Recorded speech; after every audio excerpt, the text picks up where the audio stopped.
ವೀಕ್ಷಕರೇ, Patil news alert ಸುದ್ದಿಗೆ ಸ್ವಾಗತ ಸುಸ್ವಾಗತ.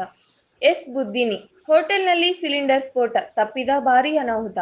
ಮಸ್ಕಿ ತಾಲೂಕಿನ ಬುದ್ದಿನಿ ಗ್ರಾಮದಲ್ಲಿ ವೀರಯ್ಯಸ್ವಾಮಿಯವರ ಜನಸ್ನೇಹಿ ಹೋಟೆಲ್ನಲ್ಲಿ ಆಕಸ್ಮಿಕ ಸಿಲಿಂಡರ್ ಸ್ಫೋಟವಾಗಿ ಭಾರೀ ಅನಾಹುತ ತಪ್ಪಿದೆ. ವೀರಯ್ಯಸ್ವಾಮಿಯವರು ಎಂದಿನಂತೆ ದಿನನಿತ್ಯ ತಮ್ಮ ಹೋಟೆಲ್ನಲ್ಲಿ ಬೆಳಿಗ್ಗೆ ಒಗ್ಗರಣೆ ಮಿರ್ಚಿ ಮಾಡಿದ್ದಾರೆ.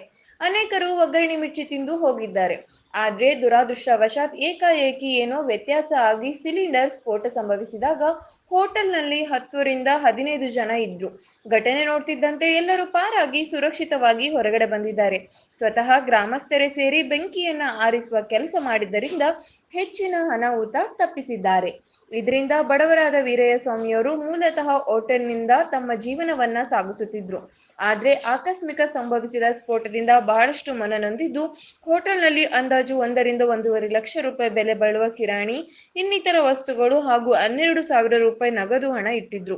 ಆದರೆ ಇದೆಲ್ಲವೂ ಸಿಲಿಂಡರ್ ಸ್ಫೋಟಕ್ಕೆ ಸುಟ್ಟು ಕರಕಲಾದ ಘಟನೆ ನಡೆದಿದ್ದು, ಅದಕ್ಕೆ ವೀರಯ್ಯಸ್ವಾಮಿಯವರು ಈ ಸಿಲಿಂಡರ್ ಸ್ಫೋಟ ಆಕಸ್ಮಿಕವಾಗಿ ಸಂಭವಿಸಿದ ಘಟನೆಗೆ ಸರ್ಕಾರದಿಂದ ಸಹಾಯ ಮಾಡಬೇಕೆಂದು ತಮ್ಮ ಅಳಲನ್ನ ಪಾಟೀಲ್ ನ್ಯೂಸ್ ಅಲರ್ಟ್ ಸುದ್ದಿ ಚಾನೆಲ್ ಮುಂದೆ ಹಂಚಿಕೊಂಡರು.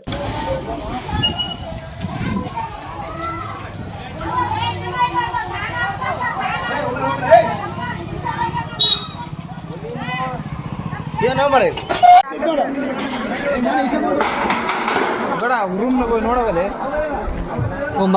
ಹೌದು ಕ್ರಾಕ್ ಬಿಡತ್ತೆ ನೋಡ್ರಿ. ಅಲ್ಲ ಇದು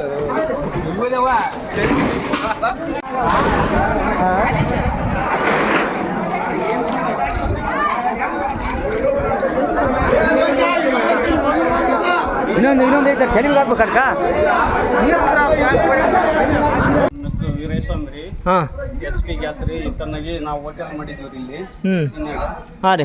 ಮುಂಜಾನೆ ಗ್ಯಾಸ್ ಬ್ಲಾಸ್ಟ್ ಆಗಿದೆ ರೀ.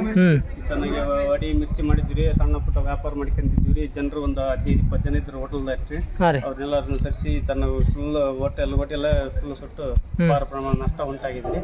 ಆಮೇಲೆ ಟ್ಯಾಕ್ಟ್ರಿ ಟಾಪ್ ಸುಟ್ಟಿದೆ, ಒಂದು ಮುದಕಿಗೆ ಸ್ವಲ್ಪ ಸೀರೆ ಸುಟ್ಟಿದೆ, ಒಂದು ಮನೆ ಗ್ಲಾಸ್ ಹೊಡಿದಿದೆ. ತನ್ನಗೆ ಕಪ್ಪು ಚಿಗುತ್ತಿಗೆ ತನ್ನಗೆ ಇದೆಲ್ಲ ಮನೆಯೆಲ್ಲ ಫುಲ್ ಡ್ಯಾಮೇಜಸ್ ಆಗಿದೆ. ಈ ತನ್ನಗೆಲ್ಲ ಸಾಮಗ್ರಿಗಳು ಈ ತನ್ನಗೆ ಚೆಲ್ಲಪಿಲ್ಲಿಯಾಗಿ ವ್ಯಾಪಾರ ಪ್ರಮಾಣದಂಗೆ 2 ಲಕ್ಷ ರೂಪಾಯಿ ಲಾಸ್ ಆಗಿದೆ ರೀ ನಮ್ಮದು. ನೋಡಿ, ಈ ತನಗೆ HP ಗ್ಯಾಸಿಂದು ಸಿಬ್ಬಂದಿ ವರ್ಗದವರು ಈ ಸಹಕರಿಸಬೇಕೆಂದು ತಮ್ಮಲ್ಲಿ ಕಳಕಳಿ ವಿನಂತಿ. ಹಾಗೂ ಅಹಿತಕರ ಘಟನೆಗಳು ಯಾವುದೇ ರೀತಿಯಾಗಿ ಸಂಭವಿಸಿಲ್ಲ ಅಂತ ಇದೊಂದು ರೀತಿ ಒಳ್ಳೆಯದಾಯಿತು ನಮಗೆ. ಪಾಪ ಈ ಯಾವುದೇ ಥರನಾಗಿ ಪ್ರಾಣ ಹಾನಿ ಆಗಿಲ್ಲ.